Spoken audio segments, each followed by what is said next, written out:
So our executive session was, we were brought up about a situation that was brought up to the board by the administration, that we may have a staffing issue after the Christmas break. It is and has been the intention of the board and the administration since August that we have live in-person school. But however, the administration will be looking to fill some of these staffing issues after the holiday Christmas break with substitutes, and we're unaware if we're going to be able to find enough substitutes. So we are asking if anybody is going to be quarantining during the Christmas break, that they and they have any interest in substituting, that they contact the two building administrators, Matt or Tammy, and that people understand that if we are not able to find enough staffing, we may have to go remote after the Christmas break for a short period of time until we have enough staff to run the buildings in person. I then mentioned, in additions or deletions to the agenda, we've redone the way we're doing the agenda tonight. We moved some things around because we have a couple people who have been brought in to help us with a couple items. So I want to move them up so they didn't have to stay for the entire meeting if they didn't want to. Rich? Yeah. The superintendent's report wasn't on the agenda. Okay, so we'll add the superintendent's report. And We put that on the 21st, Mark. right, So we just didn't, have budget for this. yeah, we Right. kept it pretty much to budget. Or we're trying to do the budget and then just some updates. I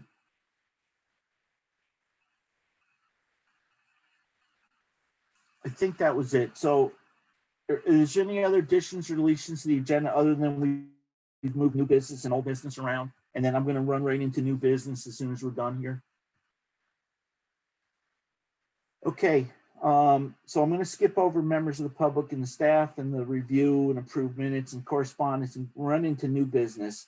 And I'm going to start with the annual meeting.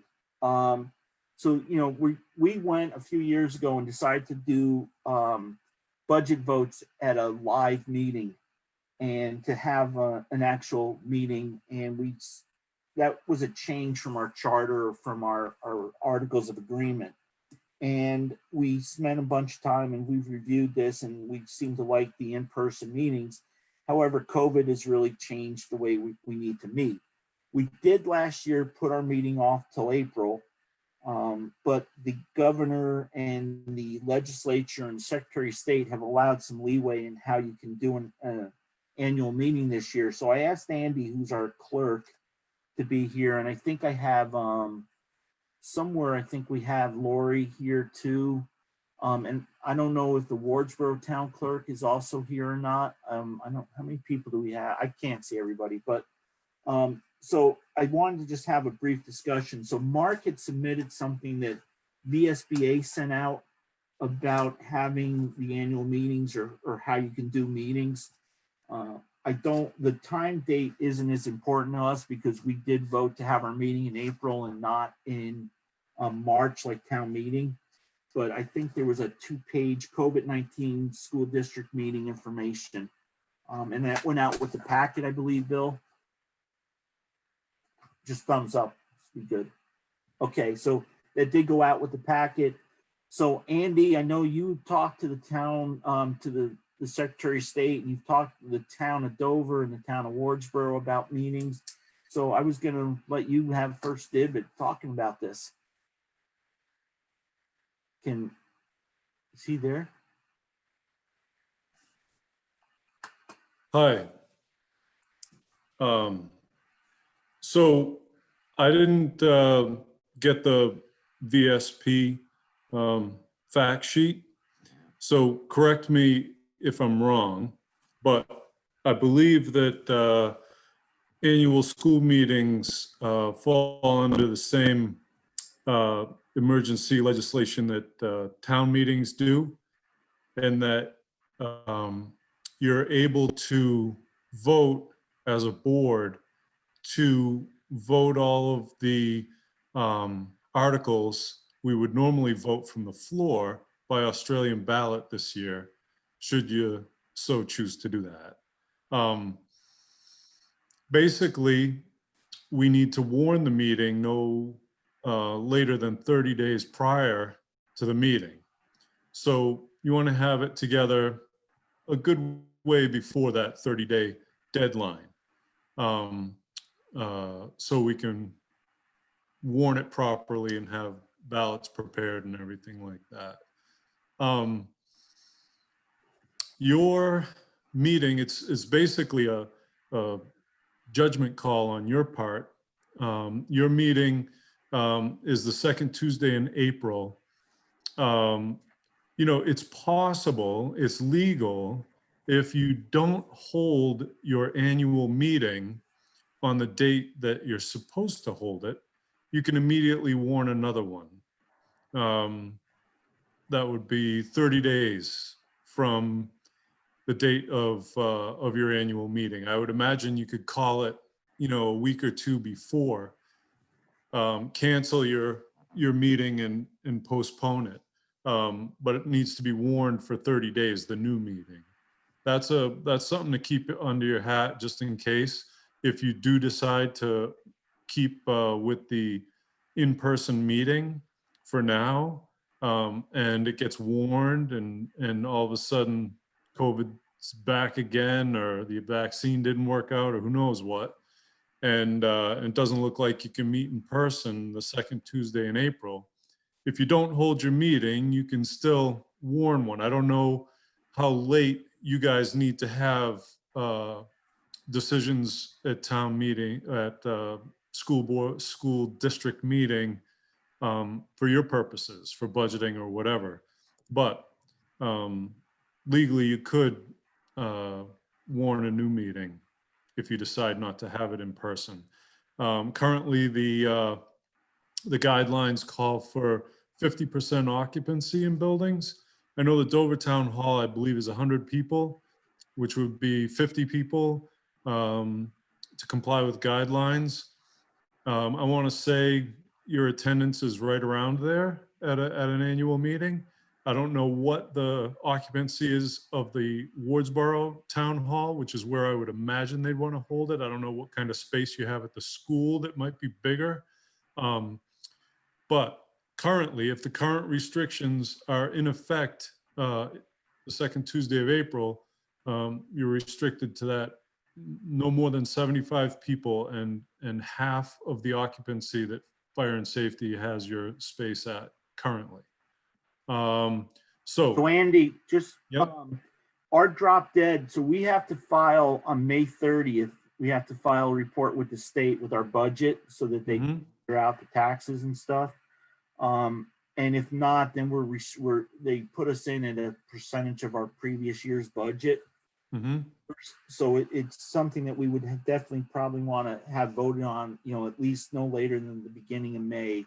And then that time, so April 13th, I think that's how we came up with that date, because that gave us enough time that if something didn't work right or we had to go and rewarn a meeting, that would give us 30 days and still give us time enough to be able to get stuff together and Lori to get stuff together to file it with the state.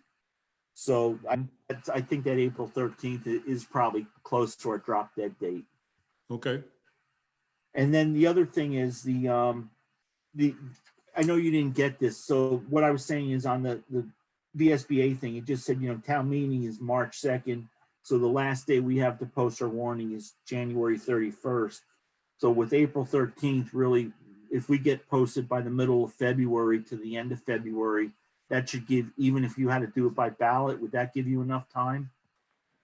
That would give you like a month and a half. 6 weeks. I'm not sure I understand. What does town meeting have to do with it? Well, no, I'm just telling you that the reason they were saying on the VSBA thing is they're saying your meeting's here, so this is when you have to warn by, but we don't do ours on town meeting day. We do it on April 13th. Yeah. So we could actually decide by February, we have till sometime in February. If we were to give you everything you needed, if we did decide to do a remote meeting or an Australian ballot, if we got it to you by the end of February and the vote would be on April 13th, does that give you enough time to put your stuff together? No. So you need to warn it correctly 30 days prior to the meeting. Right, so Okay, that would be so- March 13th. Okay, all right, yeah, all right, March. I forgot there's a month in between there. Yeah, so the end of February is perfect. And that if the you had to do a more ballot, times- if you had to do a ballot, that would 6 weeks gives you enough time. If we set a date for us as a Yeah. board, make a determination by the middle of February. Yeah, for a local election, I need to have the ballots ready 20 days prior to the election. If there was a state or if this was a, a presidential primary as well or something, it'd be 45 days, but just a local election is 20 days. But the warning is what you're up against. You have to have a warning altogether and signed and recorded and then posted by that 30-day mark. So Peter, if you could just make a note in the minutes that, we should probably use the middle of February as our drop dead date to have everything determined. 10-4. Go ahead, Mark. So a comment and a couple of questions. And Laura may be able to fill in some holes here, but the legislature is looking to pass something in the first 2 weeks of the session that would allow municipalities to move the date of their annual or town meeting. So that brings me to a follow-up, which is for Andy. If you're going to hold a separate balloted election, an Australian ballot, what's that going to cost us if we're doing it on a day that's not a regular election? So the Australian ballot that you would be voting on, right? That you would be voting to adopt as an emergency measure for COVID would be a ballot that included all of the articles that we normally vote at the annual meeting, not the election of officers. That's going to take place at our separate town meetings. And in Dover, that's also an Australian ballot, which can be confusing. But if you vote to have an Australian ballot, then you have some options. One is that we hand count those ballots, okay? In which case, it's going to cost, whatever I have to charge for the use of the copier. I'll print up the ballots on my copier. I'll make them on my computer and print them up on 8.5 by 11 copier paper. 10 cents a sheet, maybe, I forget. And then perhaps postage for whatever absentee ballots are requested. We don't have the authority to blanket mail absentee ballots for this the way the state did for the November election. People would have to request absentee ballots. So you won't be mailing them to everybody on the voter checklist. You'll be mailing them to people who request them. Typically, that's in a typical election, that might be 20% of the turnout, which is not a lot of ballots, not a lot of postage. In this instance, with COVID and people being used to it now using those absentee ballots, we might get more requests. So what? Few hundred. One of the things that the legislature is looking to do with this early bill is to allow municipalities to mail out ballots to everyone. That would be interesting. They're a little late, but better late than never, I guess. That would cost you more because that might be beyond my capabilities, and you would have to farm that out to a third party, to a vendor. So Mark and I'm not Andy, sure what that would cost you. Again, we don't need to make a decision that quick because we've got, we moved the meeting off anyways. So my suggestion is, who knows what the legislature is going to do. So we'll just wait and react to that. They're going to have to do something pretty quick, like you said, Mark, in the first week or two. So we'll be able to discuss that in January and see how that affects us and if that's something we want to do or not. I think that would make more sense. And spending a lot of time talking about possibilities because we don't know what they're going to do yet. I wonder whether we want to, if they're going to allow us to change the date, and if the cost of balloting is going to be substantial, whether it would be worth considering moving the date back up to town meeting day and doing a mailing or a single separate ballots, but a single election. That's why Yeah, I was asking about what the cost would be. I don't believe we have the right to do that. The electorate voted to move the meeting to April. And the only thing the legislature's done is allowed us to say we're going to hold the meeting by Australian ballot. They didn't allow us to just move the meeting. So if the legislature decides that we can move the meeting, then we can have that discussion after the legislature does it. But I think we need to wait because we can't just arbitrarily move a meeting as a I board. understand that. Okay. So Well, hang on, Andy. Mark, do you have another question or I point? wasn't finished answering Mark's Oh. question. I'm sorry. That's all right. So as far as cost goes, you're looking at 10 cents a ballot and plus postage for absentees, and then whatever you might pay the people who count them. In Dover, our BCA gets minimum wage, should they put in for it. Many of them don't. And in this instance, that might be the best way to go. If you wanted to print ballots that were readable by the tabulator and have the tabulator configured, I'd be willing to lend the tabulator from Dover to River Valleys, and that wouldn't cost you anything. But the configuration and the printing of those machine readable ballots, you're going to look at between maybe 1,000 and 1,500 all told. That doesn't include postage as far as mailing absentees goes, but I think it's 65 cents postage for a ballot generally, and you might be looking at a few hundred of those if people request them. If it's a blanket mailing to everybody, I'm not sure what that would cost, but I can look at some vendors and get some numbers together for you. For your next meeting, if you like.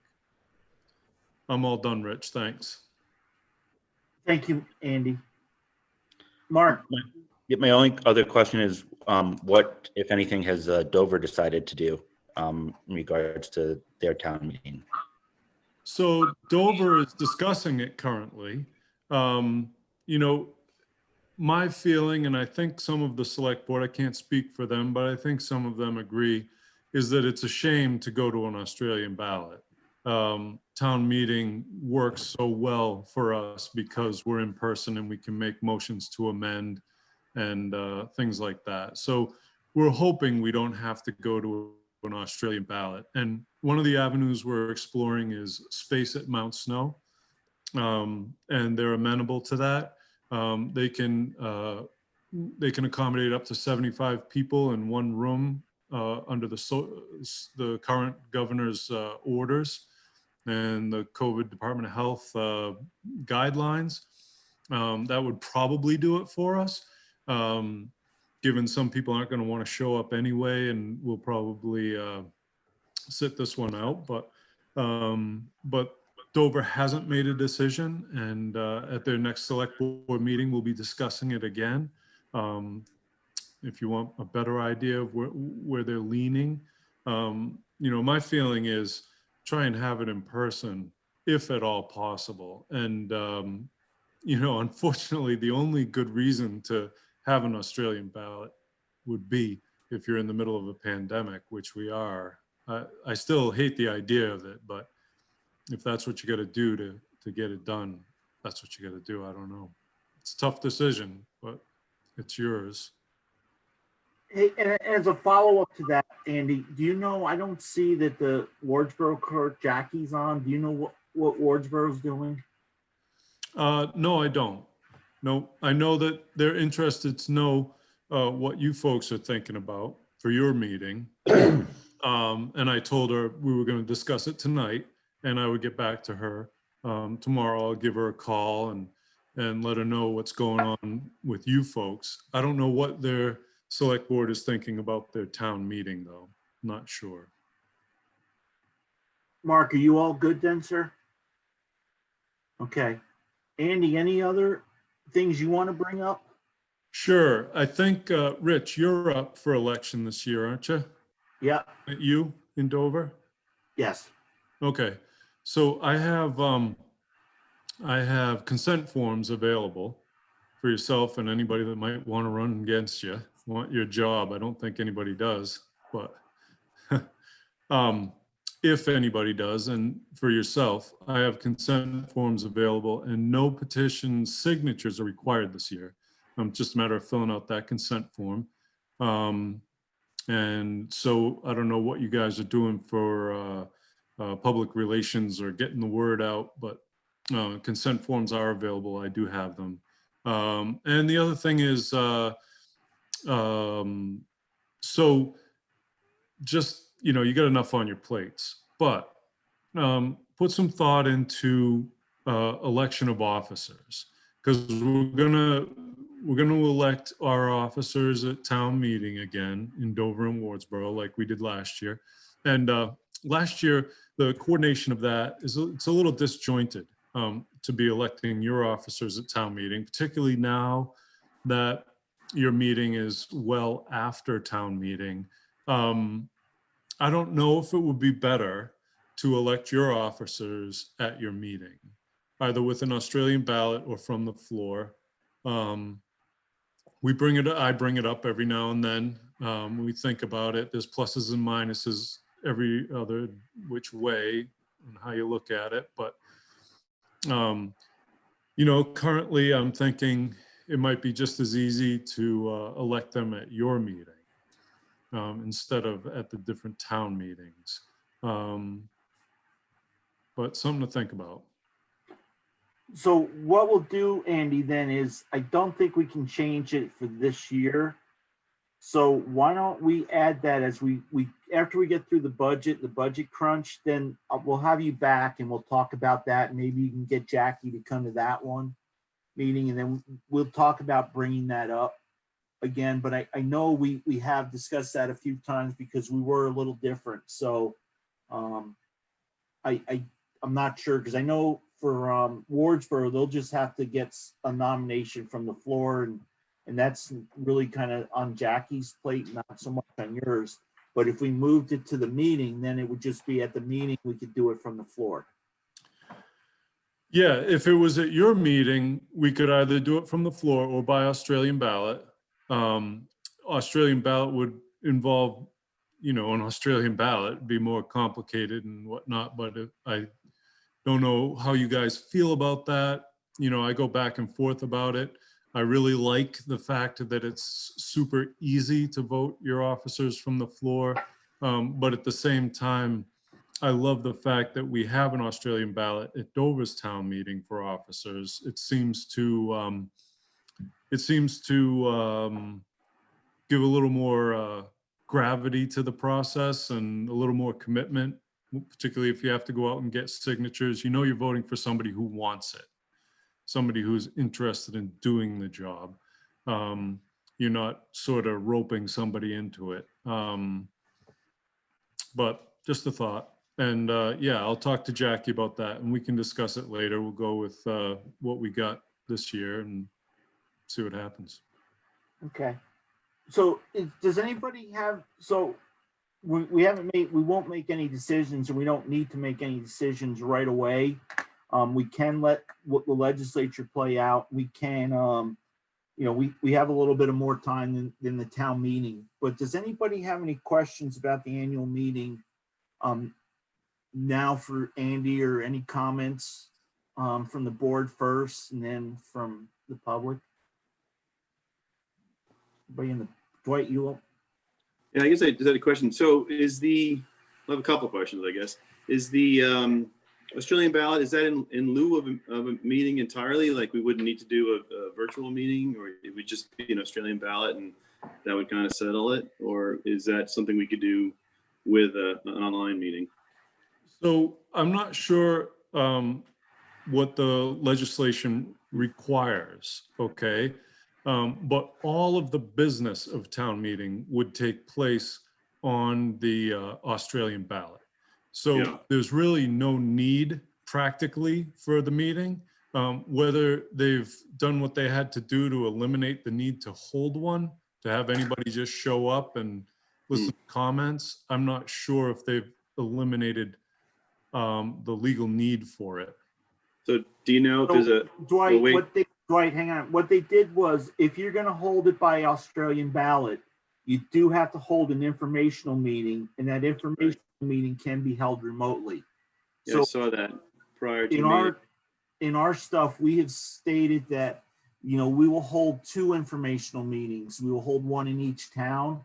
So we would just do them remotely. We would have to have 2 meetings. So, and that was from the thing Okay. that the VA sent out.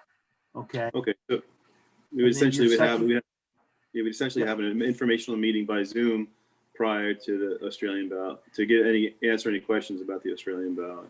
Right. We've already decided we're going to send out a circular to try to get all that, like we did last year. Not a circular, but the thing that Salady and Wardsboro made for us the last couple of years. So we'll be able to get the information out. Okay, just wanted to clarify that. So, and then I guess my other question is about the voting bridge. So I hear you correctly that you don't think we can change the current structure for voting this year? I don't believe we can, Andy. I know you did a lot of research before, and I could find it. I can't find it now, but I thought we gave that right to the voters to decide, and that's.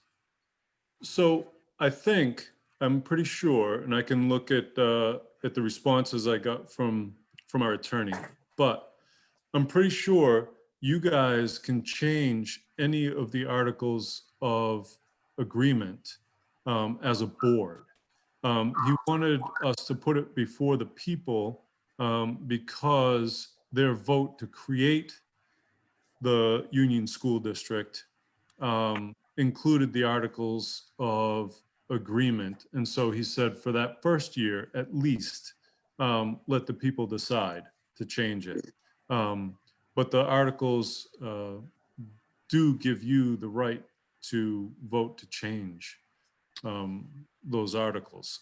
Not being an attorney, I would say if you really wanted to, you could change the structure of the voting by a vote of the board. Yeah, that was my understanding as well, Andy. And I know there was some discussion of changing the structure in Wardsboro because it didn't really work, I thought, in my opinion, as well as it could have at the town meeting, because it's separate from, we have a history of being separate meetings for the school board. So I know there was some discussion of changing that structure, and I think we should discuss that at some point as well. So Yeah, go ahead, Rich, sorry. So that we can be prepared again, and again, not just talking without knowing for sure, why don't we, Peter, let's add that to the agenda for the next meeting, and let's have that discussion at the next meeting and see if we can. Great. If the board can decide that can be something we discuss. Andy, I believe I have all that stuff, but do you still have a packet of all that you put together for us before? Yeah, I'm pretty sure I can put my hands on it. Okay, so between now and the next meeting, Andy and I will try to get, hang on one second, Mark. Andy and I will try to get that information together, and then we'll get it out to the board. And, that would be something, if we did decide to vote on it as a board, I would definitely want to have it warned so we can get everybody to weigh in. Are you okay with that, Andy? Does that work for you? Yep. Yeah, that works great. Yep. I'd love to volunteer you for extra work. Mark, go ahead. So one, well, I've got a procedural question, but Dwight, if Wardsboro were to go Australian ballot for their meeting this year, I would imagine that election for, I don't know if it's you or whoever's up from Wardsboro, would be put on that Australian ballot. But procedurally, do we need to call a meeting to order in order to have those elections on town meeting day, since we don't actually meet till April? So that's a little bit tricky. And one of the issues Dwight was referring to is the fact that, you know, we're lucky in that Bob Backus is the moderator for both Wardsboro Town Meeting and for the RV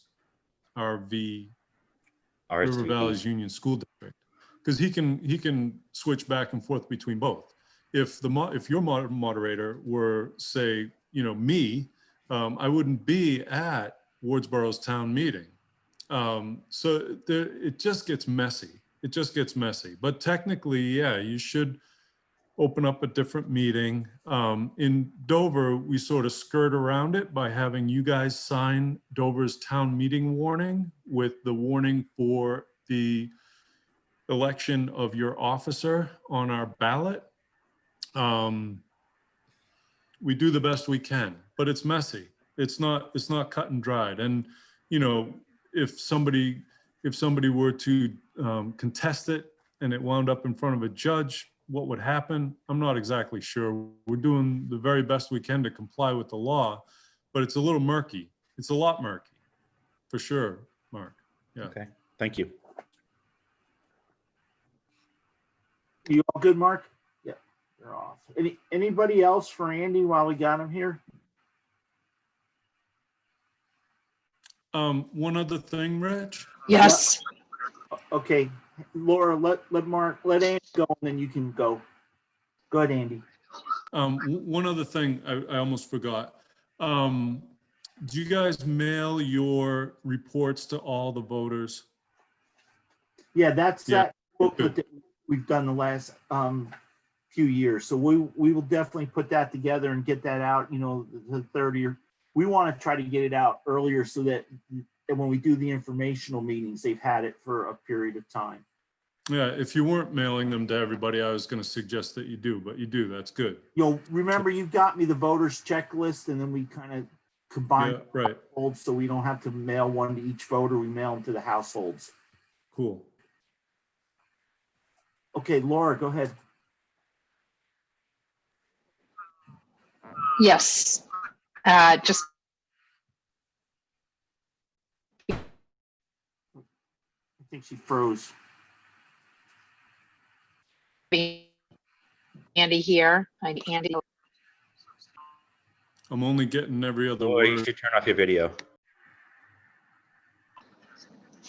I don't know if you can hear me, but I just want to say thank you very much for all of the work that you and all of the volunteers and Board of Civil Authority have done around elections. Obviously so important, and also such another added layer of difficulty during the pandemic. And so thank you while we have you here and are able to say so.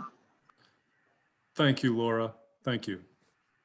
Hey, Mark or Bill, can one of you guys email to Andy that VSBA thing about the COVID, just so he knows? Mark, you'll do that.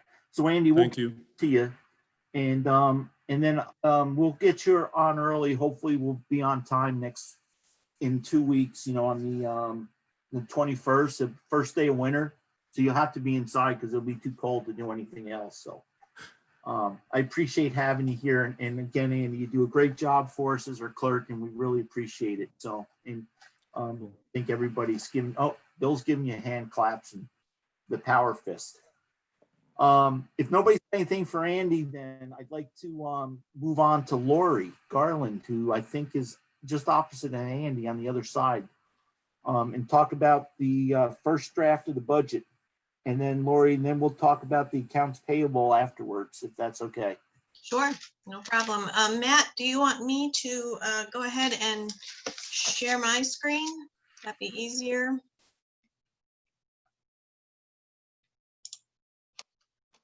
You are now the host. Thank you. Can everybody see the document with the buildings on it? Yes. Okay. All right, so this went out last week for all of you to review. It's a little bit more comprehensive than I've done in the past, bringing in a little more data to look through, and so let's get started.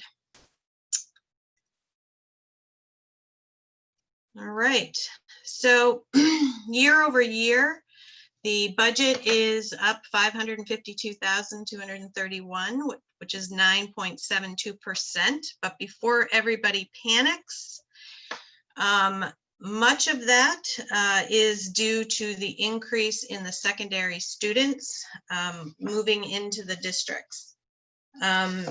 If we just sort of step back and take a look at the 30,000-foot view, if you pull that number out of that increase, it's about $78,000 increase, which is 1.4% year over year. So just to keep that in mind as we go through the budget. We made a change to what is formerly known as the agency fund. We made this change throughout all the districts, and we've talked about this as a WCSU in the WCSU board as well, that now that there are bigger districts, we're able to move around staffing so that the employee is now in the district where they work, basically where they work, instead of being a shared cost. So we were able to do this in most cases for all of the employees. There are a few that are just spread out too much to be able to move them into a particular district. So in this case, in River Valleys, we moved the guidance and the music ed and a to be hired for a library media position. So the following, those movements increased the salary line by quite a bit, but you'll see an offset of that in the purchase service.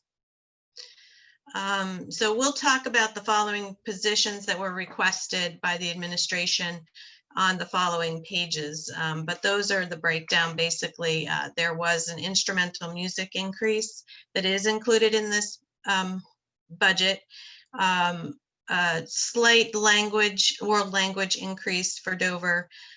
We've added Wardsboro's language at a 0.10, and custodial staff was added in Wardsboro for a 0.20. So because of some of those changes, the net increase actually was only $18,000 because some of the, well, we'll get to it. I'll point it out when we get to the budget itself. It'll make more sense. So then, I just made some notes on what the staff increases, the payroll benefit increases were, and healthcare increases. There were a lot of changes this year with the new healthcare, and it went up and down. And so although healthcare went up on the average of 10%, it was, it didn't affect River Valleys quite in that way. And then of course we get down to the secondary tuition, which is the bulk of the increase there. Some other increases, which we'll talk about further as we go through the budget, are repairs and maintenance. We increase those lines based on, some maintenance agreements with the HVAC system, and also technology, which is in the in the fee-for-service fund, also was increased, but a lot of that was due to increase in student counts, more Chromebooks, etc., and also some replacements for a computer lab at Dover. So there was quite an increase in software all the way around, which you can imagine we have more software costs now because of COVID, which will not go away, right? We're integrating those into the programming. So I provided, with the help of the administrators, some statistical data, just, how many students are in the buildings now and how many are estimated for next year.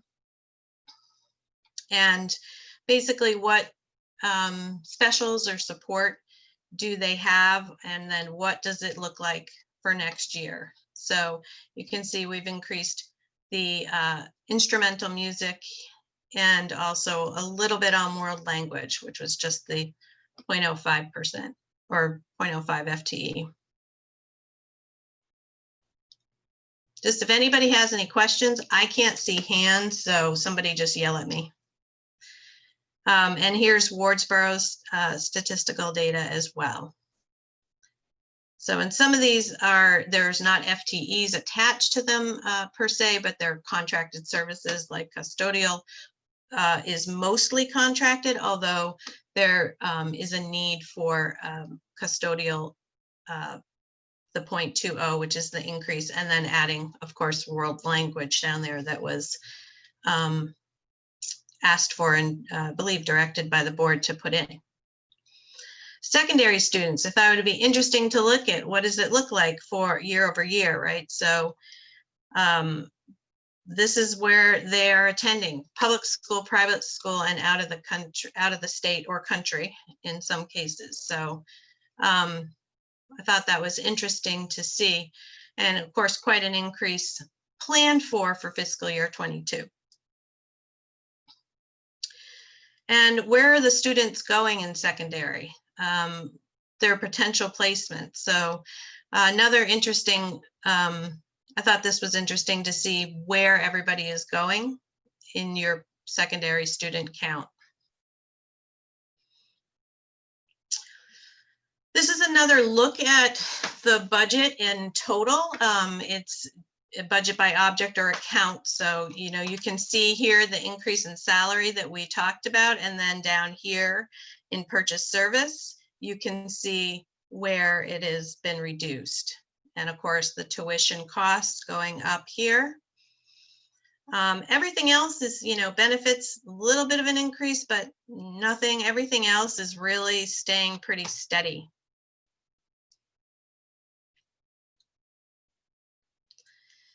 And so here's the budget by function. We can go down through each department if you would like, or I can just take questions at this point, whichever the board prefer. Lori? Yes. So going back, can you just go back up to the secondary, just the tuition? Yeah, that graph right there. Nope, down a little. Nope. Yeah. So, you know, you're showing the tuition in a pretty substantial increase. Now, is that based on just a overall increased percentage across the board, or is that, have we gotten any kind of numbers from Leland and Gray and Twin Valley and Brattleboro where a large percentage of our students are attending? No, that's a very good question, Rich. This is projected all at the basically 3% over the Burton rate. That's what that projection is. So there could be wiggle room in that. I will say that for fiscal year 21, I did budget the private tuition rate for all students. And it was actually, you know, basically helped quite a bit with this year's budget because of course, a lot of those students are here now. So you're paying for them now. And we did have a little bit, we had some phantom students budgeted in there, which I think we budgeted for. And also I budgeted every student at the higher rate. So just so everybody's aware of that. I think like in Dover, we had a certain way we would budget secondary, and we use that year after year to kind of be consistent. So I think whatever we do, we should really make a note of that. And Okay. that be from, you know, when we put together budget, because one of the things about moving stuff off to April too was to help give us a little better feel of what the actual increases were versus, and especially if some of these other schools are dropping in students, you know, the tuition may go up even more than just 3%, or some may go up less than 3%.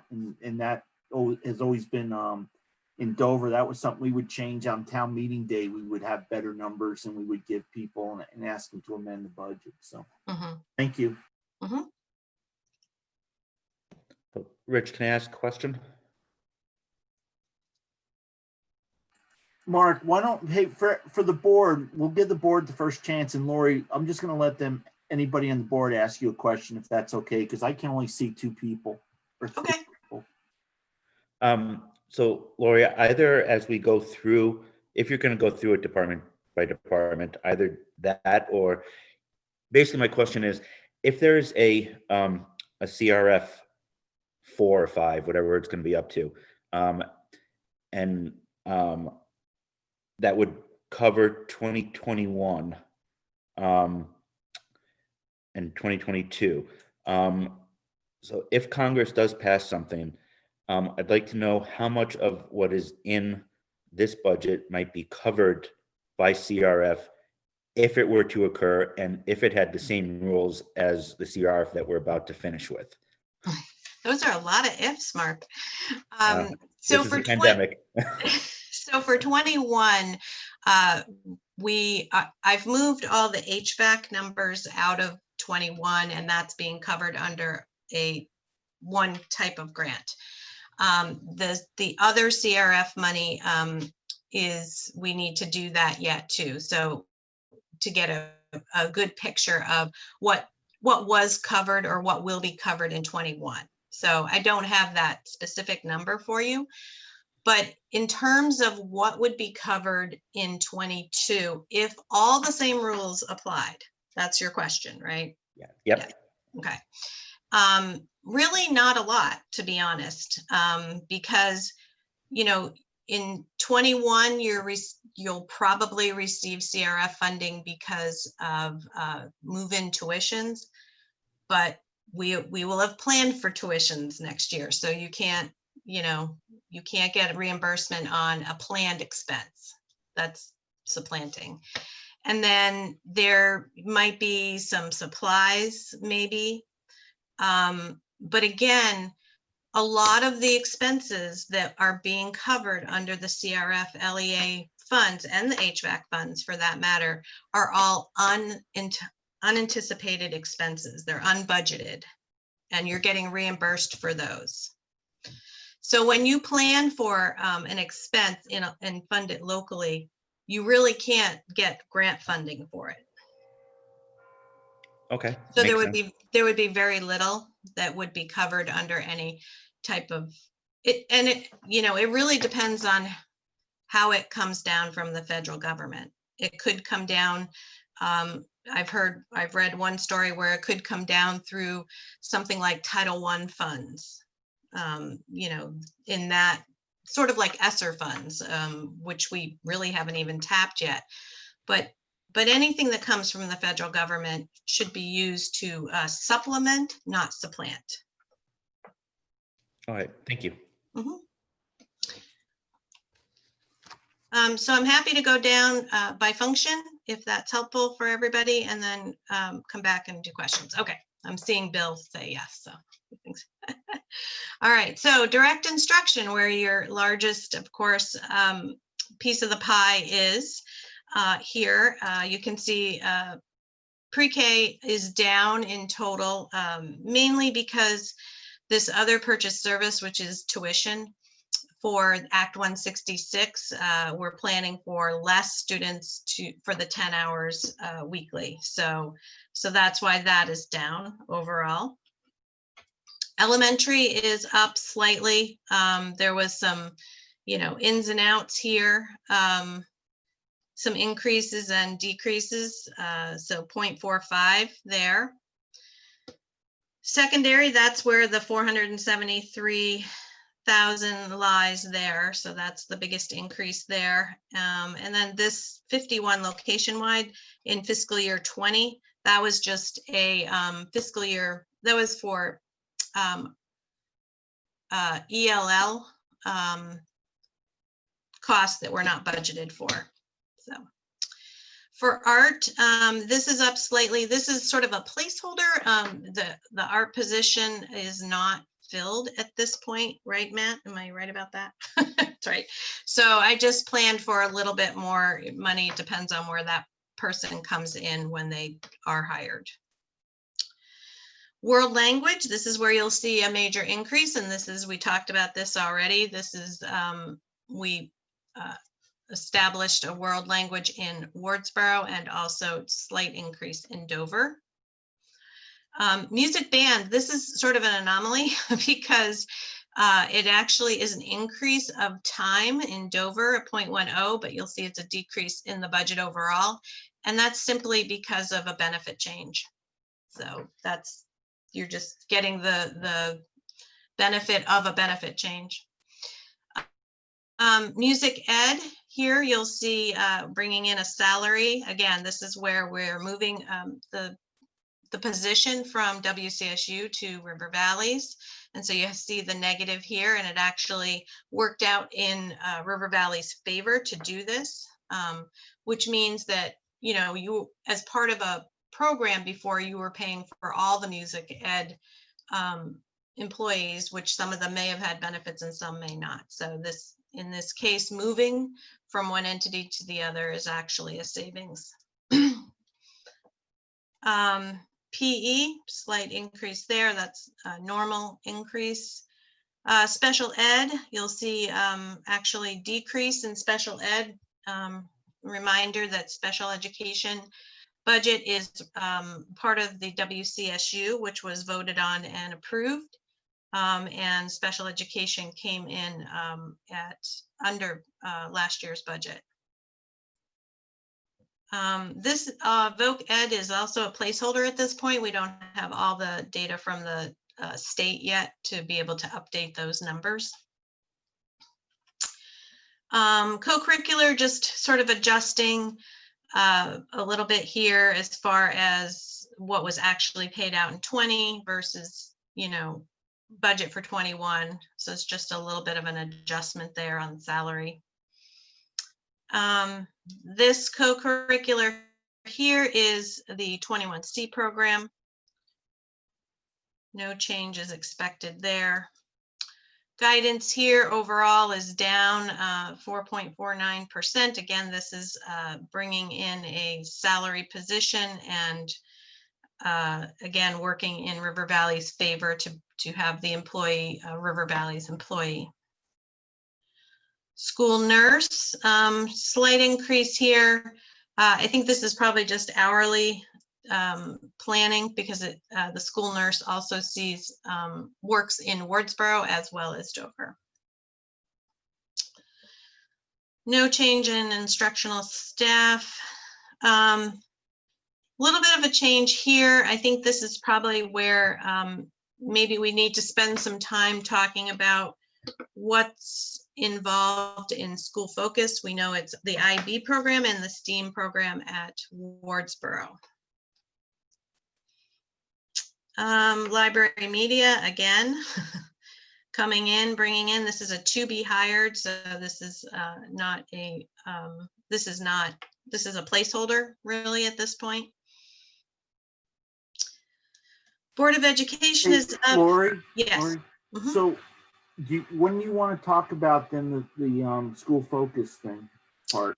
Let me get through the rest of the whole budget and then let's come back to, maybe we can put it on the items to discuss list because there's an items to discuss list as we get further down.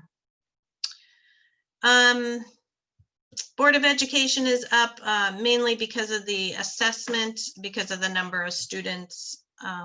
Your ADM is up, so therefore you pay a bigger percentage of the superintendent's budget. No real changes here. A little bit in audit. Not much change in principal's office. The admin technology, this is where what I was talking about, the equipment and also additional software here. Operations of buildings here, this is where you'll see the 5,400 right here. That's an increase due to the preventative maintenance contracts that Chris has gotten quotes on. Lori, Yes. with the increase of the 0.2 at Wardsboro, is it worth looking at bringing all of those services in-house? The 0.2 custodian. Right, and then Yeah. all the outsourced contracts that we currently have. Right, so there's just one outsourced contract, and Tammy and I talked about that. It's actually a very good deal, to be honest, but we're happy to look at it again if the board would like us to. Only if it makes sense financially. Yeah, it like I said, it's actually very cost effective. Well, I like to hear that. Karen, upkeep, there are no real changes there. Transportation, this is where you'll see some reduction in costs, and that is basically coming through because Wardsboro is part of the West River transportation contract that Wyndham Central holds, that also supplies transportation to West River. Basically, the reduction in students going to Leland and Gray has dropped off, so I needed to readjust this. So West River picks up more of the cost and River Valleys has less of the cost there. So you'll see that in both elementary and in secondary because we split those. Food service operation, you will see an increase here, and it's not because of the expenses. It is really because of a drop in revenues. So we've seen over the last 2 years a drop in revenues, particularly in the paid students, for obvious reasons, because the federal government has, they are subsidizing the food programs at a larger percentage. However, it doesn't make up for the $12,000 to $15,000 of paid students that we have budgeted for. So, and as you can see, that really affected the fiscal year 20 actual, because I believe the budget, which I don't have a 20 budget there, but the 20 budget was somewhere around $45,000. And yeah, it was the same as 21. So it was $45,000, and I had to move 70,000 because of a lack of revenue, not because of an over expenditures. So I increased that to 60,000 for next year. So does anybody have any questions on the line items at this point? Yeah, Lori, I've got a question for you about the food services. Yeah. Now that it's in-house, I believe the 21 budget still had it outsourced. I think we made that decision after that we approved that budget. Correct. Where is that? Savings isn't quite the right word, but where would that have been? Yeah, so you're not seeing the food service, which if the board would like, I can include it next time. So you're not seeing the revenues and the expenses of the food service fund. You're seeing what the gap is, which is 45,000, which is what is budgeted. I expect it to be more than 45,000 that we'll have to move from the general fund to make the food fund whole. Oh, well, I guess what I was asking was there was contracted services prior for Wardsboro. Right. And what that amount roughly was that we're not seeing for 22. Yeah, it was roughly about the same as hiring somebody, and especially now, actually, it's probably going to come in a little bit less, a few $1,000s less, because you don't have to pay a lease on a car. So, yeah. Okay, thank you. But I'm happy to include the food fund the next round, if that would be helpful for you to see the whole picture, Mark. It would for me, yes. Okay, no problem. Thank you. Just make myself a note. So the vehicle lease is done through Wyndham Central, correct? There's no vehicle lease because you Oh, got right, a car for a grant. right. Never mind. Okay. So items up for discussion that are not in the first draft. And we should add, you know, maybe at the end of this, add the focus group as well. So $30,000 for website design and maintenance. And then these are some yearly projects that go beyond annual maintenance costs that are part of the CNA, the needs assessment that was done. And then also 167,000 for the capital needs, some major things that are coming up. So those are three items that need to be discussed as to whether or not to put them in. You may want to wait until I don't have any information on equalized pupils yet. That'll be coming somewhere around December 15th. And I think it's important to wait for those numbers because in River Valley's case, those numbers increased this year. So it could increase your, you know, it will increase your equalized pupil count. You'll only get about half of what of the number of students that came in. You'll get like the half the count because it's a 2-year rolling average. I think Laura has her hand up. Laura, do you have her hand? I do. I'm going to keep my video off because my connection is not great. My question, Lori, is about the students. And I was reviewing this earlier today, and I noted it when I talked with Richard. It appears that we have a big increase in secondary students and not in elementary students. But what I think I'm hearing you say is we need to wait because that number may change in December.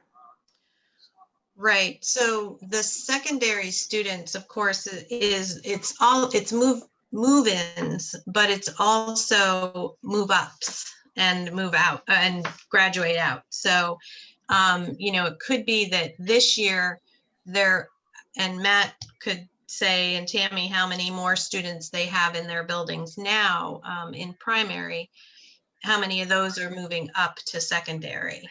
It could be that some of those move-ins are primary this year, secondary next year. Right. Okay. And so secondary move-ins as opposed to primary move-ins. Primary move-ins, we don't have to expend theoretically additional dollars for primary move-ins. Secondary move-ins, we do have to expend additional dollars, and we don't get the full count of those students in the first year. And so that's not a cost that we can control. And in the past, that's been a place where the only way to control that is to cut in our school building with the elementary school. Yeah, I just feel like, I know we have a lot of folks that are anxious about the December 1. So this student count number is actually really, really important. So I think it's just important folks understand that. Thank you, Lori. Yes.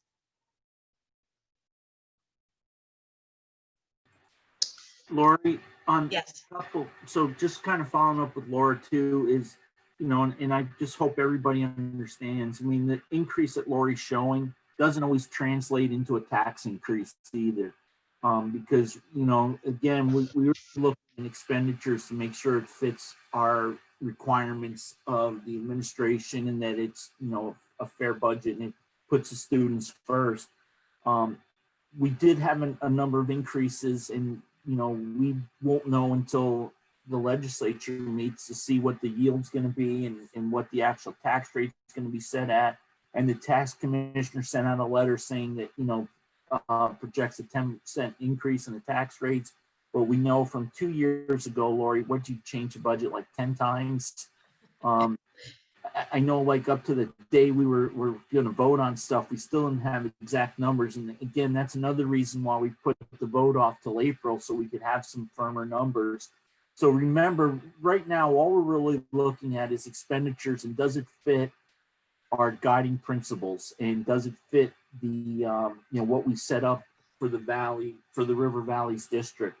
So kind of look at it at that. And the other thing is, even on this last page with the capital needs, we do have some money in a capital budget too. So it's not that we have to add 167,000, but that's what, we may need for expenditures. So today we're just really kind of focusing on the budget and the expenditures of that budget to make sure it fits what we want and what our administration thinks we need.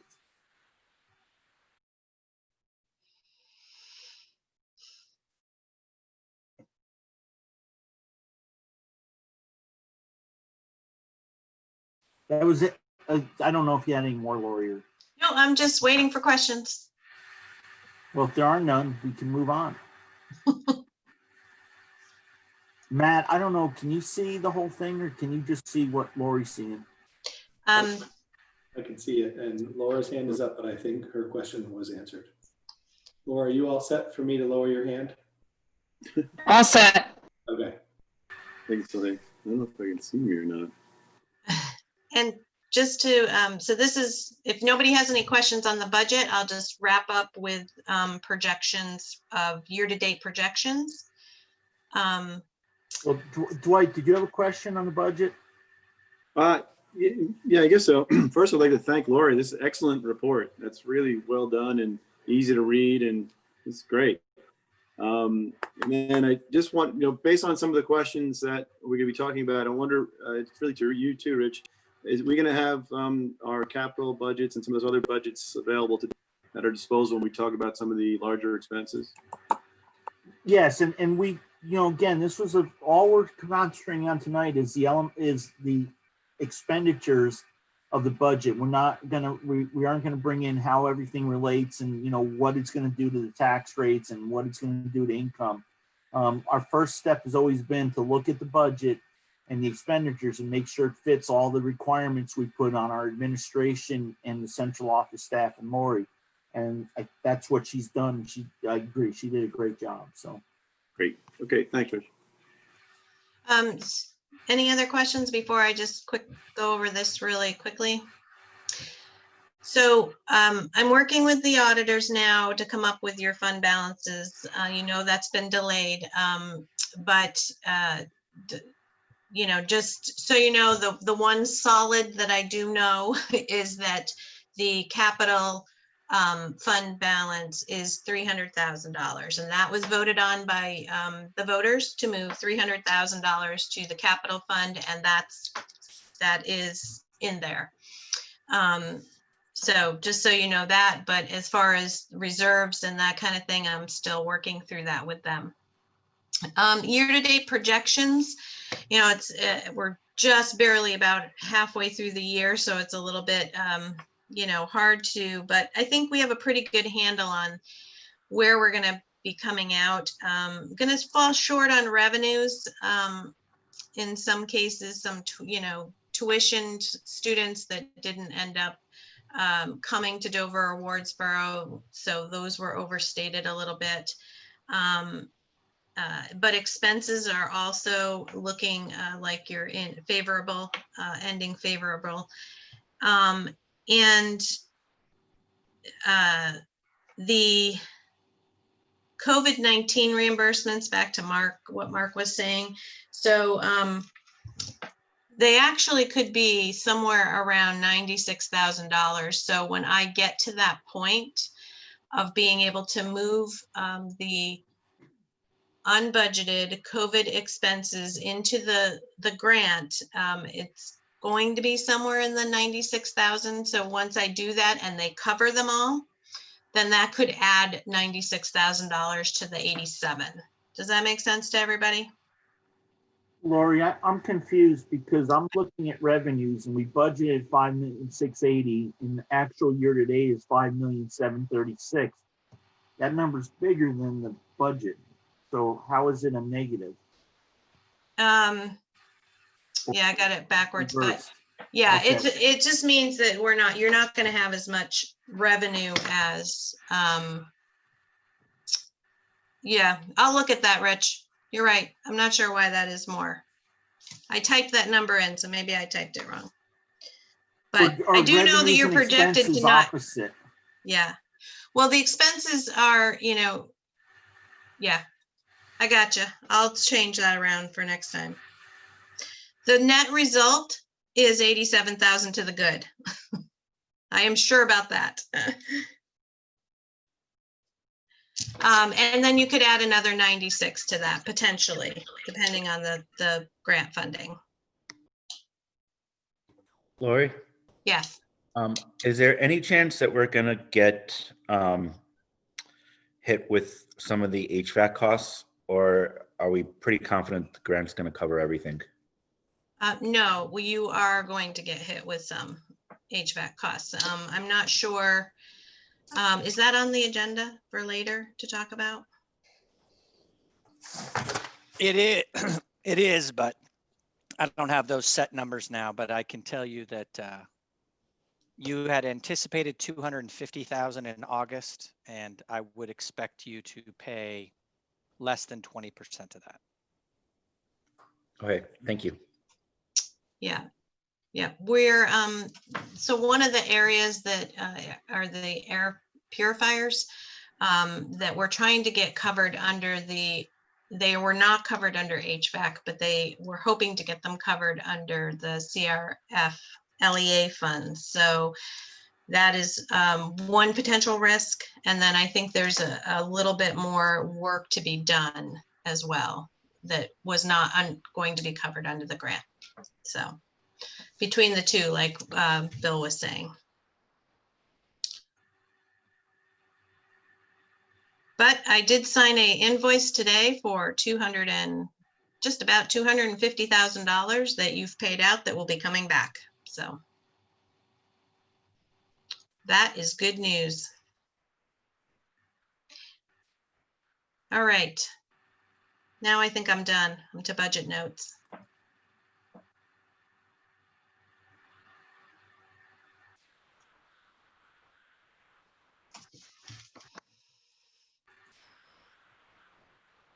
So we all set then, Lori, with the first round?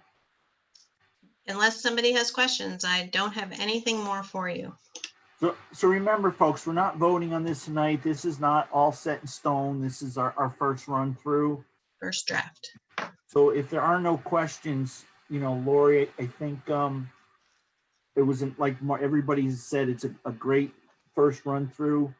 And we'll be able to refine things more as we move forward. And I'd like to then move on to approve accounts payable. And like Lori said, there was some big numbers this year. I believe it was sent out to everybody. Is there any questions? And if not, I'd like to entertain a motion to approve that we pay that warrant number. And it is in the amount of, Peter, $695,606.41. 695-606-41. You got it. Peter, I can't see you. Are you good with that? You got that? And 4. So moved. Is that Rick? It's Mark. Mark moved. Who seconds it? Kate seconds. Thank you, Kate. Lori, can you take your sharing screen off? Thank you. Oh, much better. I can see everybody. Hi, everybody. Peter, you're all good with the number and the motion and who made it and seconded it? Okay. Yes, sir.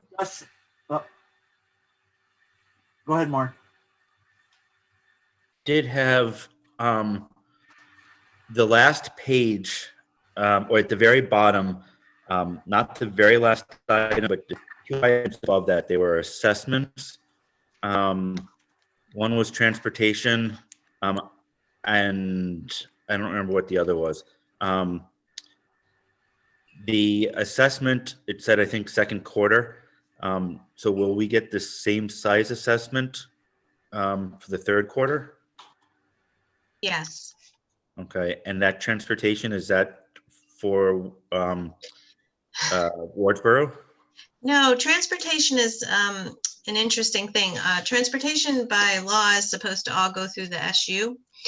But because Dover and Marlboro and Wyndham all have their own buses and provide their own transportation, we have to do an accounting exercise where we contract with Dover, or River Valleys in this case, to provide transportation to Dover students. And then so Dover writes a check and we write a check and it's all a wash. But that's what we have to do to comply with the law. Okay, thank you. You're welcome. And just as a clarification, Dover doesn't own any buses. River Valleys owns buses now. Sorry, yes, that is correct. Any, Kate, you seconded. Do you have any questions on the comments on the payables? No questions or comments. Anybody? If not, all those in favor, please signify so by saying aye. Aye. Aye. Aye. I believe the ayes have it. The ayes have it. Lori, you escaped. You're all set. We appreciate you being here. You don't have to leave, but you can't stay. No, you can stay if you want. Is there But I anything think- else that you need me for the rest of the agenda, Bill? I don't, Or Rich? No? Okay. I don't need you. Make somebody host. Thank you, Lori. Oh, Thank you, I have to Lori. try to do this. Okay, hold on. Thank you, Lori. Yeah, give it back to Matt or we'll all be gone. I don't know how to do that, Matt. Can you just tell me quick? Scroll your mouse. Do you have the participants list up? No. Okay, Here, so, yes, now I do. yeah, roll your mouse over Bill or me or. Oh, it says Bill's the host now. Bill just took it. I took it. Got it. Okay. He was the Take it. Look original. at that, Lori. He just took it away from you. You had all that power. And he He is the boss after all. All right. Okay. Thank you Thank you, all. Lori. So I'm going to go back to members of the public, and we skipped over that so we get our visitors in. Is there any comment from the public or the staff? And again, you can speak on any item. We ask that you keep it to under 4 minutes, and understand that action may not be able to be taken immediately, and written correspondence is always better. And Matt or Bill, who's ever in charge, can you see, is there anybody that would like to make a comment from the public? Matt is back being host. I see. I don't see any I hands. see one. Oh, no, Elena. Elena. Okay, go ahead, Elena. Hello. I just wanted, just because when you guys were coming in from executive session, we were just getting audio when you were making the announcement, Rich, about the news of the teacher shortage at Westover after the holiday break. Was there any- Possible. Oh, possible. Okay. And not Dover, possible. So I can read it again if you'd like. If you Okay, that would be great. Thanks. Okay. So there, in executive session, we were informed and brought up a situation is beyond the control of the administration and the board was brought to our attention that we may have a staffing issue after the Christmas break.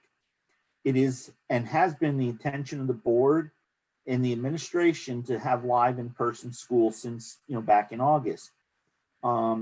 If we are looking for some substitute people so that we can resume in-school learning on January 4th, and the administration is asking if anybody has interest in substituting, that they contact the building administrators. That has been an issue this year in getting substitutes. It is our intent to be live, but we just wanted people to know that we may have to go to some remote learning depending on the staffing situation. And that was it. Okay. Is there any indication of the grades that would be affected, or would it be all the school or some of the school, or that's all to be decided? We don't know, and that's something that the administration is going to have to deal with and try to track. Again, we don't know until that when we get closer to those dates. And would there be, is there any indication of how long the shortage will last? Is it the quarantine period after the holiday, or is it indefinite? We don't know. I mean, again, the administration has it Okay. go remote. We just know that there is some staff that has let us know, or let the administration know, that they may have to quarantine, and we're not sure the extent of that yet or not. And that's what for the administration to have to track. And they are looking for substitutes, and if you are quarantining through the holidays and you would like to substitute, please give Matt or Timmy a call, because they we've had a real serious shortage of substitutes this year through the central office and through the buildings. Okay. That would be great, except I have a full-time job already, but thanks. Thank you. Thanks. Is Matt, are we good then? Is there anybody else under public? No. Okay, thumbs up. How about staff? Is there any staff that would like to speak?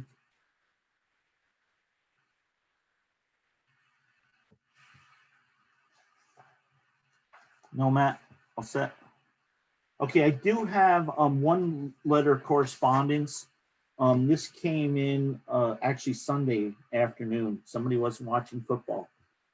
River Valley School Board, I want to take a minute to thank you for your thoughtful day of rest and regrouping on November 24th. It was nice to get relief from one of the days of professional development after many long weeks of hybrid teaching. And it was from Samantha Bovat, who's one of our staff, one of the teachers at the Wardsboro School. And just so if people didn't know, the school board after the last meeting voted to give all the staff, we called it a mental health day or a regrouping day, that the administration had plans for Monday and Tuesday of last week to do some in-service stuff in checking with the administration in consultation with Bill and the building administrators, gave all the staff the day off to do something to allow them to kind of regroup and relax and get ready for Thanksgiving or whatever they were doing. So we appreciate that note from Samantha. And that was all I had for correspondence. Oh, I'm sorry, I skipped review of the minutes in the November 16th meeting. Yes, Matt. Rich, there was a member of the public that I think had unmuted herself, maybe wanting to speak, but I don't know. Dale Sherman. Dale, did you want to talk? I don't see her. I just had a question. Sorry, I was a little late in unmuting. Sorry, go ahead. It's okay. I was curious when the public would be notified about a remote learning. I mean, I know you're notifying now that there's a possibility, but when would be officially notified, I guess? I'm just trying to look ahead as I have my own classroom full of kids that would then this affect, like kind of a domino effect here. Yeah, I don't know if we have an answer to that, Dale. As soon as they can, they're going to be looking for substitutes, which obviously you can't do for us, but as soon as they know, they're going to let people know. But we just wanted to put it out there that it may happen.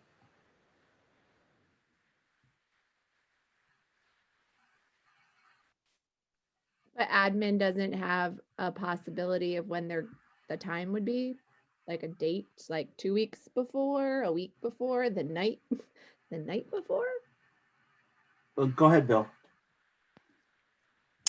Dale, we are meeting tomorrow morning to discuss that, to make sure that we have thorough communication out to all of our families. You can expect that it would be no later than when we leave for the break on December 23rd, and I think that would be the last possible moment. So we'll be meeting tomorrow, and communications will start coming out midweek to families to keep you in the loop, let you know what we're trying to accomplish, and to give you as much notice as possible. But we wanted to make sure that we're able to inform everybody at this meeting tonight as our first order of business. Thank you. I appreciate that. Are you all set, Dale? Yeah. Okay. Again, I skipped over review and approve the minutes. I got so many notes on the paper.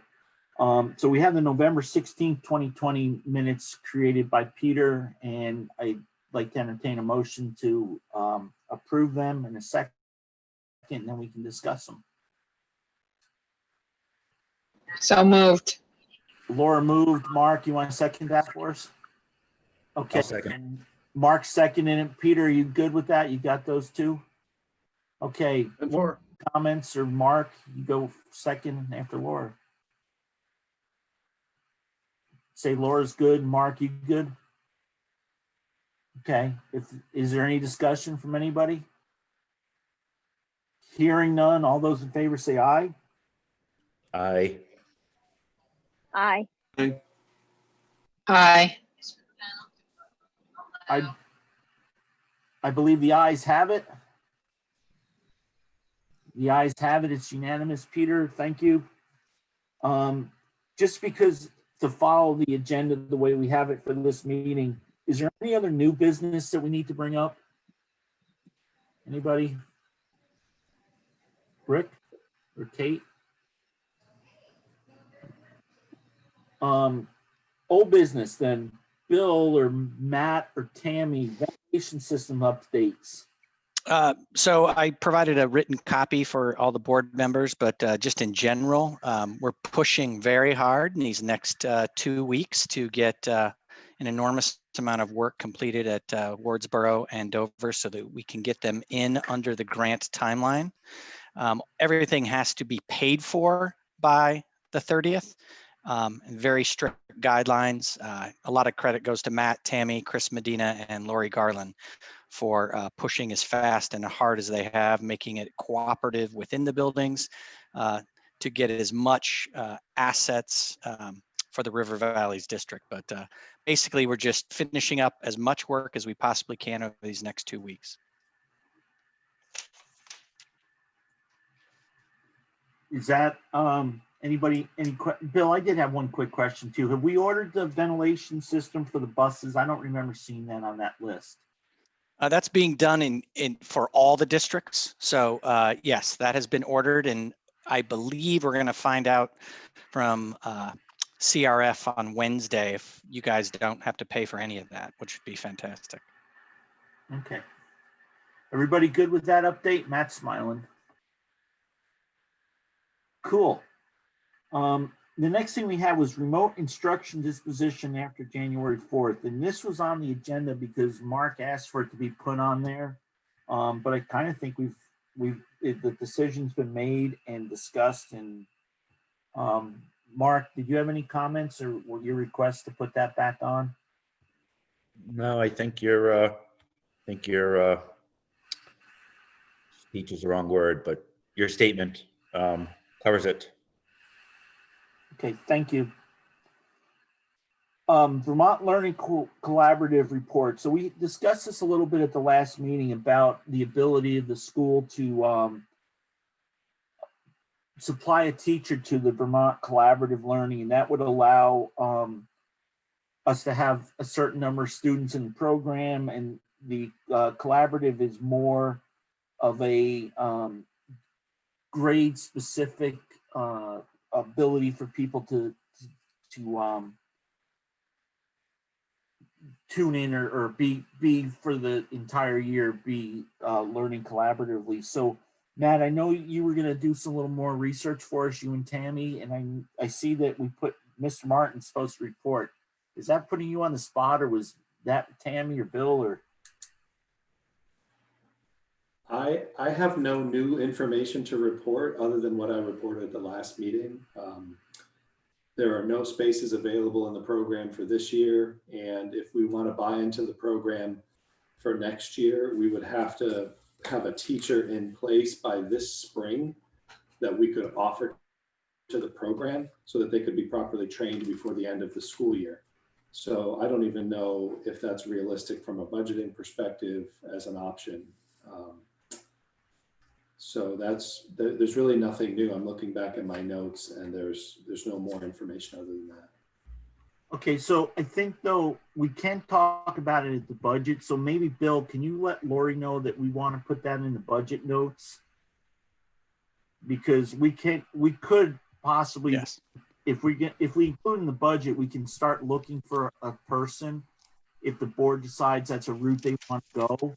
And we would, so that would, if it's in the budget, we can maybe hire somebody tentatively based on approval of the budget. And we have done that before, especially when we're later in the year looking for that. So I think it would make some sense to discuss that more in the budget.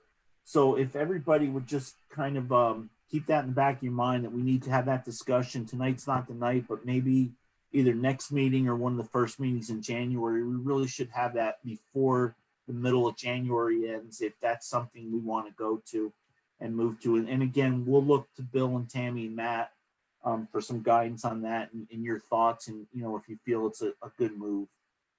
Okay. Anybody, any comments or thoughts or? Okay. Memorandum of understanding. So we had this on the last agenda, and this is a memorandum of understanding with the union that Bill's been working on, I think, since August. And it's been vetted by all the attorneys in the union, and the union agreed to this, and we just need to sign on. And it didn't have as much quite effect on us as I believe West River, but there were some questions I wasn't sure of.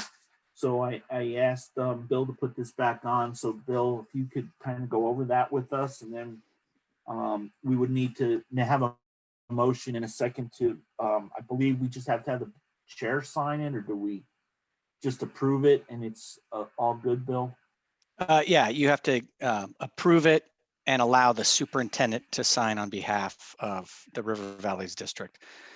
This So MOU. Bill, why don't we make the motion to approve it and have the superintendent sign it in a second, then we can have discussion and decide.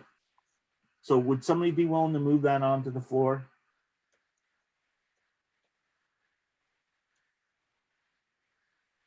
Yeah, I'll move it onto the floor for the purpose of discussion. Okay, thank you, Mark. Do I have a second? I'll second it, Dwight. Okay, Peter, are you good with that? Mark moved, Dwight seconded to moving on for discussion. 10-4. Mark, would you be willing to cede your position to Bill to let him kind of explain it, and then you can have the first questions on him? Please. Thank you. Go ahead, Bill.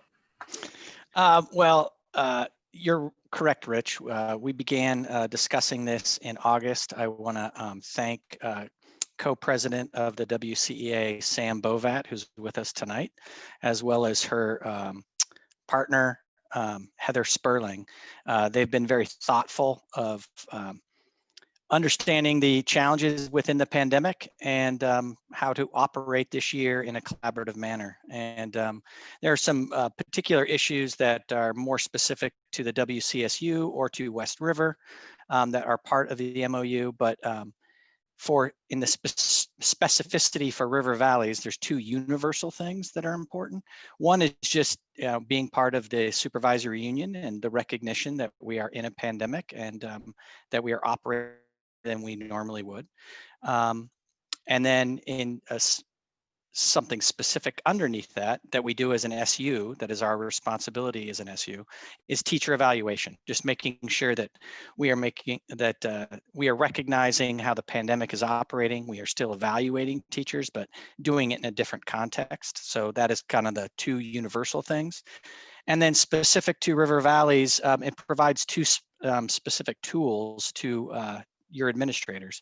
One is a process that is uniform for providing alternative assignments that are requested by different individuals. And so that can be the same throughout the entire SU. Everybody will be treated within the contract language and also will be treated similarly. And then another tool for your administrators is the challenge of having duty-free lunches. As we talked about earlier tonight, you don't have a lot of substitutes that are available. And so we also don't have a lot of people that we tried to hire for some duties. During a pandemic, that's very difficult. So we need a tool, because that is part of the contract in River Valleys, is to have a duty-free lunch, to make sure that our administrators, Matt and Tammy, have that tool in their toolbox. So it's really just those four things: kind of a general WCSU-wide recognition of the pandemic, teacher evaluations within the pandemic, a process for alternative assignments, and a duty-free lunch tool that the administrators could use. Mark. And all of this without a full grievance process, because if you make a decision outside the contract and we don't have an MOU, then we could have a grievance process for every little decision that is made. So again, I just really want to thank the leaders of the WCEA for really looking to make this a collaborative process. Mark, do you have any questions or comments? No, I think Bill's explanation answered the open questions that I had. So thank you, Bill. Sorry, I wasn't here last time. Dwight or anybody else? You all good? I got a quick question. Didn't we hire somebody just to cover lunches? That's one of the things we can't hire. Oh, we can't find somebody for that? Yes. Oh, we had someone for that. Okay. My bad. No. That's the point, man. If I can hire somebody for it, I'm down. So I know last meeting Samantha tried to kind of guide us through this a little bit too. Is she here still? I don't see her anywhere. Yeah, she's got her cool shades on. I'm there. here. You know, cool shades. So you move up when you unmute yourself. Did you want to make any I comments? move. Are you all good? No, I'm all good. And like Bill said, I appreciate the collaborative work that we were able to come up with this MOU. And I just hope you guys sign off on it. Well, we don't have to. We just have to vote off on it. Tell Bill to sign off on it, would you? Is there Matt, anybody else I'm missing that? You guys ready to vote? Okay, all those in favor signify so by saying aye. Aye. Aye. Aye. I believe the ayes have it. The ayes have it. It's unanimous decision. I have that as our last old business unless I missed something. You got to turn the page and you'll get to the policy. No, I said okay. old business. Now we got to go to policy, which is a whole separate grouping. Sorry. We're about 10 minutes behind schedule, which isn't bad, folks. So starting half an hour late. So policy, we have 3 policies today. So we have B5, employee unlawful harassment. This was updated by the VSBA on 10/20, and the committee recommends adopting the updated policy. So this will not need to be posted. This would just be adopted because it's fairly similar, I believe. But Mark, you or Kate, you want to speak to it or? Yeah, we warned this at the last meeting, so Okay, it's been posted. Okay, so it's been posted. So we actually voted on it the last meeting. To warn it. Voted to warn you. To warn it. Okay, so now we just have to vote to adopt it. So can I get a motion to adopt this? Yeah, I'll move that we adopt B5, employee unlawful harassment. Okay, and do I have a second? Kate can second. Okay, Peter, Mark moved and Kate seconded that we adopt it. Matt and Tammy and Bill, was it been properly posted? Okay, you guys still got to bring them home so you can show me the thumbtack hole. If everybody, is there any discussion, any questions? No comments from anybody on it, Tammy or Matt? Tammy's going to get it. Look at that. All those in favor, please signify so by saying aye. Aye. It appears as though the ayes have it unanimously. The ayes have it. Next one is C13 homeless students. So this has been, this was voted to post by the board at our last meeting, and we would be adopting it now. So if I can entertain a motion to adopt it. Kate? I would like to make motion to adopt it. Okay, and a second, please. I'll second. Okay, so Kate moved and Mark seconded that the C13 homeless students be adopted. It was voted to be warned and it has been posted, Matt and Tammy, correct? Okay, is there any discussion from anybody? See, all those in favor of adopting policy C13 homeless students signify so by saying aye. Aye. Aye. Aye.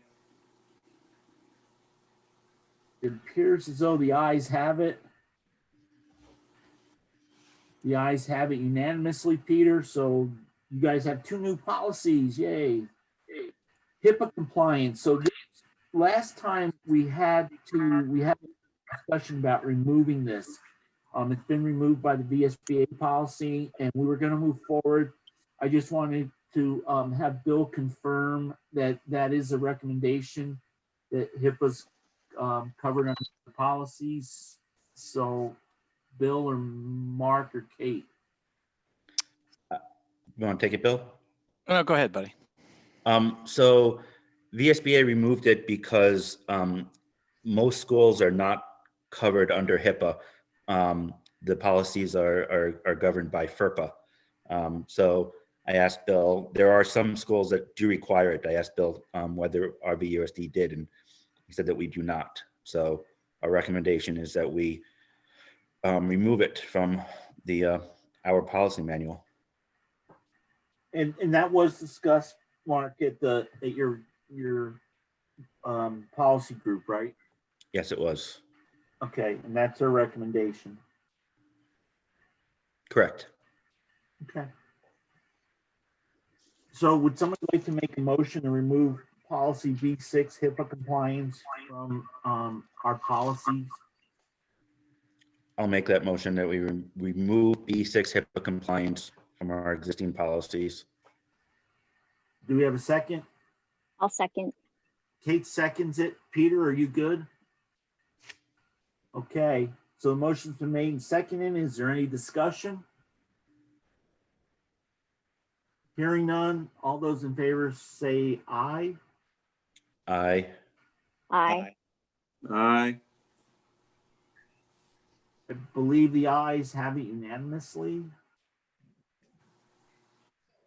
The ayes have it. It's a unanimous decision. So we're all caught up now, Mark and Kate, right? And you'll get some more in December that you'll bring to us in January. It's Friday, Yeah, we meet this Friday. isn't it? Is it this Friday? I think it's The 11th? it's either the 11th or the 18th. Okay. Yeah, we should make sure that that warning goes out if it hasn't, Bill. And He doesn't. He doesn't have the warning yet. I have to put it Okay. together for him. okay, well, that kind of fits into two because our next meeting is December 16th is a River Valley. I'm sorry, December 21st is River Valley's. December 16th, we have a WCSU full board and or executive committee meeting that we have several things we wanted to discuss on a, I'm sorry.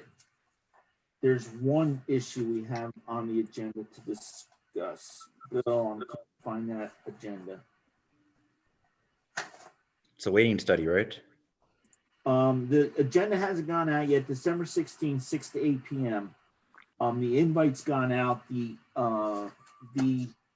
agenda is going to go out towards the end of the week. So Mark and Rick, I believe if you guys can make that, please try to. It'll be part of it will be an executive session. Okay. And the policy committee meeting is the 11th at 9 a.m. on Zoom. Okay, thank you, Mark. And so those are our next meetings. We do have an executive session on a legal issue. If you folks can, if somebody would make a motion to move into executive session, we may actually be making a decision if we come out or when we come out. So I think Matt or Bill, you kick everybody out into a waiting room, right? And people can come back in. Whichever, if you need us to stay in the executive session, one of us should be the host, whoever's. Okay, well, Bill, I'm gonna need Bill to stay. Matt and Tammy, I don't specifically need you, but if you wanted to stay, I would enjoy having you in the meeting. As long as Bill stays as the host, you should be okay. I am the host. Host with the most. Okay, so Laura, can I get a motion to move into executive session for a legal issue? So moved. Second from anybody? 8 seconds. Thank you, Kate. Motion's been made and seconded. Peter, do you have it? Are you ready to vote? All those in favor say aye. Aye. Aye.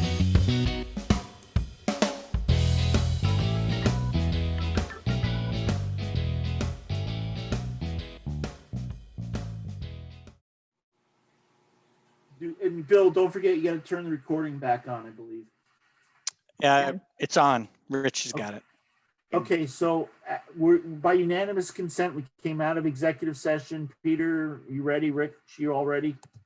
I believe I'm all ready. Well, I meant Rich on the TV. He gave us a thumbs up. Go ahead, Rick.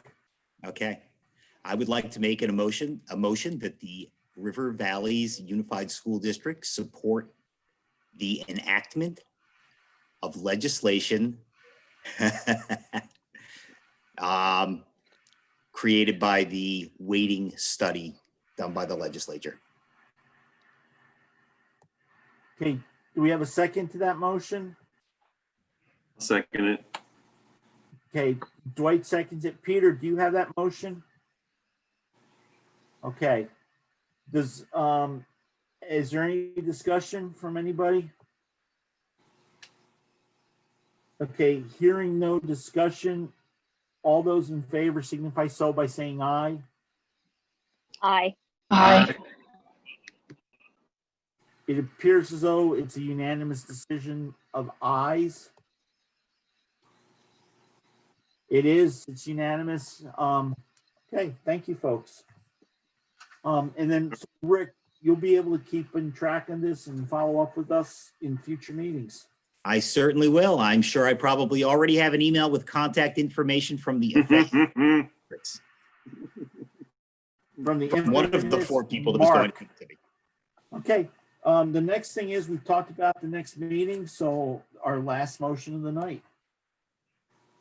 Motion to adjourn? Thank you, Dwight. Is there a second? 8 seconds. Okay, thank you, everybody. Good meeting. I appreciate it. Next. We'll see you all. Thanks, everyone. Have a great night. Good Good night, stuff. all. Good night, all. Thank you.